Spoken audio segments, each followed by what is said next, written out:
வணக்கம், இது உங்கள் தமிழ் சைனிக்.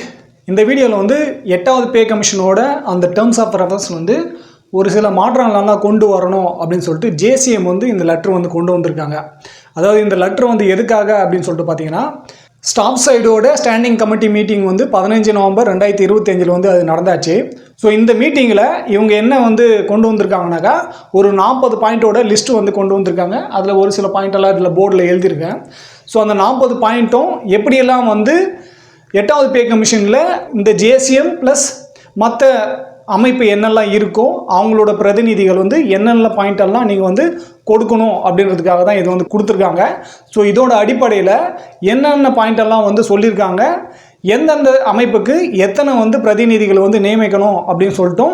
25 நவம்பர் 2025 அந்த அமைப்போட பிரதிநிதி யார், இந்த பாயிண்ட்டை மென்ஷன் பண்ணி உங்களோட கருத்து என்ன அப்படின்னு சொல்லிட்டு கொடுக்கணுன்ட்டு தான் இந்த லெட்டர் வந்து ஜேசிஎம் வந்து கொடுத்துருக்காங்க.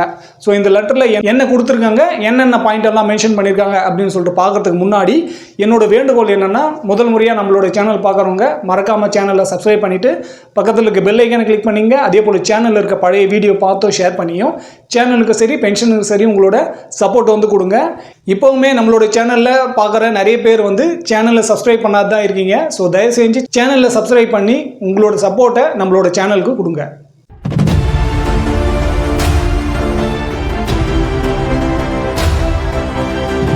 ஸோ இப்போ நீங்கள் பார்த்துட்ருக்கீங்க, இதுதான் அந்த லெட்ரு. இது வந்து நவம்பர் 17, 2025 வந்து கொடுத்தாங்க. ஸோ இந்த லெட்டரில் வந்து என்ன சொல்லியிருக்காங்க அப்படின்னு சொல்லிட்டு பார்த்தீங்கன்னா, 15 நவம்பர் 2025 வந்து அந்த ஸ்டாண்டிங் கமிட்டி மீட்டிங் வந்து நடந்தாச்சு. ஸோ அதோட அடிப்படையில் 3/11/2025 அந்த 8வது பே கமிஷனோட அந்த டேர்ம்ஸ் ஆஃப் ரெஃபரன்ஸ் கமிட்டி வந்து ரெக்கமெண்ட் பண்ணாங்க. 8வது பே கமிஷனோட கமிட்டி வந்து ரெக்கமெண்ட் பண்ணாங்க. அதுக்கு வந்து டேர்ம்ஸ் ஆஃப் ரெஃபரன்ஸை வந்து இஷ்யூ பண்ணாங்க. ஸோ அதில் இருக்கிற என்ன குறைகள் இருக்கோ அதை பற்றி டிஸ்கஸ் பண்ணியும் அதுக்கான டிசைட் பண்ணுறதுக்காக தான் இந்த ஸ்டாண்டிங் கமிட்டி வந்து பண்ணாங்க. ஸோ அந்த கமிட்டியில் யாரெல்லாம் இருக்காங்கன்னு சொல்லிட்டு நீங்கள் பார்த்துருக்கீங்க. இந்த ஸ்டாண்டிங் கமிட்டி வந்து முடிஞ்ச பிறகு இவங்க வந்து ஒரு 40 பாயிண்ட் வந்து சொல்லியிருக்காங்க. ஸோ அந்த 40 பாயிண்டில் வந்து என்ன வந்து முக்கியமாக இருக்குது அப்படின்னு சொல்லிட்டு பார்த்தீங்கன்னா, முதல்ல வந்து மினிமம் பே, அதாவது நம்ம இதுக்கு முன்னாடியே வந்து 2-3 வீடியோவில் வந்து சொல்லியிருக்கோம். மினிமம் வேஜ் வந்து எப்படி கேல்குலேஷன் பண்ணுவாங்க அப்படின்னு சொல்லிட்டு பார்த்தீங்கன்னா, ஃபேமிலி யூனிட்டை வச்சு தான் அந்த மினிமம் பேசிக் வந்து கேல்குலேட் பண்ணுவாங்க. ஸோ அந்த ஃபேமிலி யூனிட்னா ஒரு குடும்பத்தில் எத்தனை பேர் இருக்காங்க, அவங்களோட அத்தியாவசியமான அடிப்படையான என்னெல்லாம் அவங்களோட தேவை இருக்கோ அந்த தேவைகளை பூர்த்தி பண்ணுறதுக்காக என்னென்னலாம் வேணும் அப்படின்ற அந்த உணவு, உடை, இருப்பிடம், அவங்களுக்கு தேவையான மற்ற என்னெல்லாம் வேணுமோ அதையெல்லாம் வந்து மென்ஷன் பண்ணி ஒரு நபருக்கு 6000 அப்படின்ற விகிதத்தில் தான் 7வது பே கமிஷனில் ஒரு எம்ப்ளாய்க்கு வந்து மினிமம் பேசிக் வந்து 18,000 வந்து நிர்ணயிச்சாங்க. ஸோ இப்போது 8வது பே கமிஷனில் என்னவா வந்து இருக்கும், ஸோ அதை வந்து எப்படி நீங்கள் வந்து கொண்டு வரணும் அப்படின்றதுக்காக தான் இந்த முதல் பாயிண்டில் வந்து அந்த ஃபேமிலி யூனிட் வச்சு ஃபிக்சேஷன் ஆஃப் மினிமம் வேஜ் வந்து மென்ஷன் பண்ணியிருக்காங்க. ஸோ 2வது பாயிண்டில் ஃபிட்மெண்ட் ஃபேக்டர் வந்து என்னவா இருக்கும் அப்படின்னு சொல்லிட்டு அதையும் வந்து இங்கே குறிப்பிடணும் அப்படின்னு சொல்லிட்டு 2வது பாயிண்ட்லேயும் வந்து சொல்லியிருக்காங்க. நெக்ஸ்ட் வந்து பார்த்தீங்கன்னாக்கா அதிகப்படியான சம்பளத்தை வந்து நிர்ணயிக்கணும் அப்படின்னு சொல்லிட்டு 3வது பாயிண்டில். அடுத்து வந்து ஊதிய அமைப்பும் அதே போல் அவங்களோட இயர்லி இன்க்ரிமெண்ட் வந்து எப்படி இருக்கணும், பே ஸ்ட்ரக்சரும் அதே போல் அவங்களோட ஆனுவல் இன்க்ரிமெண்ட் வந்து எப்படி இருக்கணும் அப்படின்னு சொல்லிட்டு குறிப்பிட்டிருக்காங்க. அடுத்து வந்து பார்த்தீங்கன்னா pay on promotion and MACP. So promotion தகுந்தாப்பில் பேவும் இருக்கணும். அதே போல் ப்ரொமோஷன் இல்லை அப்படின்ற பட்சத்தில் டைமில் கிடைக்கல ப்ரொமோஷனாக அதுக்கான எம்ஏசிபியும் வந்து கொடுக்கணும் அப்படின்னு சொல்லிட்டு மென்ஷன் பண்ணியிருக்காங்க. அடுத்த பாயிண்டில் வந்து பார்த்தீங்கன்னா பே கமிஷன் வந்து எந்த டேட்லேருந்து ரெக்கமெண்ட் பண்ண போகிறாங்க அப்படின்ற அந்த டேட்டை வந்து குறிப்பிட்டிருக்காங்க. ஸோ இது 1/1/2026 கிடைக்கணும். இருந்தாலுமே அந்த பாயிண்ட்டும் இங்கே வந்து மென்ஷன் பண்ணியிருக்காங்க. அடுத்து வந்து பார்த்தீங்கன்னாக்கா ரிவிஷனாக special pay granted to different categories, பல்வேறு விதமான கேட்டகரி இருக்குது. ஸோ அதுக்கு தகுந்தாப்பில் ஸ்பெஷல் பே வந்து கிராண்ட் பண்ணணும் அப்படின்னு சொல்லிட்டு குறிப்பிட்டிருக்காங்க. அடுத்து சென்ட்ரல் கவர்மெண்ட்டில் வந்து பார்த்தீங்கன்னாக்கா காமனாக நிறைய கேட்டகரிஸ் இருக்குது. ஸோ அந்த கேட்டகரி வைஸு எந்தெந்த அப்பாயின்மெண்ட்டில் அவங்க வந்து வேலை பண்ணுறாங்களோ அந்த அப்பாயின்மெண்ட்டுக்கு தகுந்தாப்புலையும் நீங்கள் வந்து அதை பரிசீலிக்கணும். அதே போல் அவங்களோட ப்ராப்ளம் என்ன இருக்கோ அதையும் வந்து இங்கே குறிப்பிடணும் அப்படின்னு சொல்லிட்டு இந்த பாயிண்ட்டை வந்து சொல்லியிருக்காங்க. ஸோ இதில் வந்து பார்த்தீங்கன்னாக்கா மேக்ஸிமம் எல்லா விதமான கேட்டகரியும் வந்து கொடுத்துட்ருக்காங்க. அடுத்து வந்து பார்த்தீங்கன்னாக்கா கிளாசிஃபிகேஷன் ஆஃப் போஸ்ட்டை வந்து சொல்லியிருக்காங்க. ஸோ பதவிகளோட வகைப்பாடு என்ன இருக்கோ அந்த வகைப்பாடும் நீங்கள் வந்து இங்கே குறிப்பிடணும் அப்படின்னு சொல்லிட்டோம். அடுத்து கிராமின் டாக் சேவாக்கும் இங்கே வந்து மென்ஷன் பண்ணியிருக்காங்க. ஸோ நம்ம சப்ஸ்கிரைபரே ஒருத்தர் வந்து கிராமின் டாக் சேவாக்கு வந்து 8வது பே கமிஷனில் இன்க்ளூட் ஆகுமான்னு சொல்லிட்டு கேட்டிருக்காங்க. ஸோ இவங்க வந்து இந்த பாயிண்ட்ஸ் எல்லாம் வந்து ரெக்கமெண்ட் பண்ணும்போது 8வது பே கமிஷனோட கமிட்டி வந்து இதெல்லாம் ஏற்றுக்கிட்டு பண்ணுறாங்களா இல்லையான்னு சொல்லிட்டு நம்ம காத்திருந்து தான் வந்து பார்க்கணும். அடுத்த பாயிண்ட்ல அலோன்சஸ் அண்ட் அட்வான்சஸையும் மென்ஷன் பண்ணியிருக்காங்க. அடுத்த பாயிண்ட்ல டிரான்ஸ்போர்ட் அலோன்ஸ் குறிப்பிட்டிருக்காங்க. அடுத்து வந்து பார்த்தீங்கன்னா டெபுடேஷன் டியூட்டி அலோன்ஸ் வந்து கொடுத்துருக்காங்க. நெக்ஸ்ட் வந்து பார்த்தீங்கன்னா ட்ராவலிங் அலோன்ஸ் அண்ட் டிஏன்னு ட்ரான்ஸ்ஃபர் கொடுத்துருக்காங்க. அடுத்து வந்து பார்த்தீங்கன்னா சில்ட்ரன் எஜுகேஷன் அலோன்ஸ். ஸோ இது வந்து நம்மளுக்கு ஆல்ரெடி டபுள் ஆக்கிட்டாங்க. ஒவ்வொரு குழந்தைக்கும் இப்போ வந்து பார்த்தீங்கன்னாக்கா வருஷத்துக்கு 24,000 வந்து கிடைக்கும். ஸோ யாரெல்லாம் 1 நவம்பர் 2025 அப்புறம் வந்து அப்ளை பண்ணிக்கலாம். அவங்க இன்னுமே டேட் இருக்குது. யாரெல்லாம் இன்னும் வந்து சிஏ பில் கிளைம் பண்ணல அப்படின்னாக்கா நீங்கள் கிளைம் பண்ணிக்கலாம். இதுக்கான வீடியோ வந்து நம்ம சேனலில் வந்து போட்டிருக்கோம் எப்படி அப்ளை பண்ணணும் அப்படின்னு சொல்லிட்டு. அடுத்து வந்து பார்த்தீங்கன்னா டெய்லி அலோன்ஸ் வந்து மென்ஷன் பண்ணியிருக்காங்க. அடுத்து வந்து ஓவர் டைம் அலோன்ஸ் வந்து குறிப்பிட்டிருக்காங்க. நெக்ஸ்ட் வந்து பார்த்தீங்கன்னா ரிஸ்க் அலோன்ஸ் கொடுத்துருக்காங்க. அதே போல் ரிஸ்க் அண்ட் ஹார்ட்ஷிப் மேட்ரிக்கும் வந்து கொடுத்துருக்காங்க. ஸோ இது வந்து குறிப்பாக டிஃபென்ஸை பொறுத்த வரைக்கும் இந்த ரிஸ்க் அண்ட் ஹார்ட்ஷிப் மேட்ரிக்கும் சரி ரிஸ்க் அலோன்ஸும் சரி பொருந்தும். நைட் டியூட்டி அலோன்ஸ் கொடுத்துருக்காங்க. அடுத்து வந்து பேஷண்ட் கேர் அலோன்ஸும் அதே போல் நர்சிங் அலோன்ஸும் வந்து கொடுத்துருக்காங்க. இது வந்து யார் ஹாஸ்பிட்டலில் வந்து பேஷண்ட்டை வந்து கேர் பண்ணிக்கிறாங்களோ அவங்களுக்கும் சரி, நர்சிங்க்கு வந்து தனியாக அலோன்ஸ் வந்து மென்ஷன் பண்ணியிருக்காங்க. நெக்ஸ்ட்டு ஸ்பெஷல் அலோன்ஸ் இன் என்இ ரீஜனுக்கும் அதே போல் ஐஆர் டூட் அலோன்ஸும் வந்து இங்கே குறிப்பிட்டிருக்காங்க.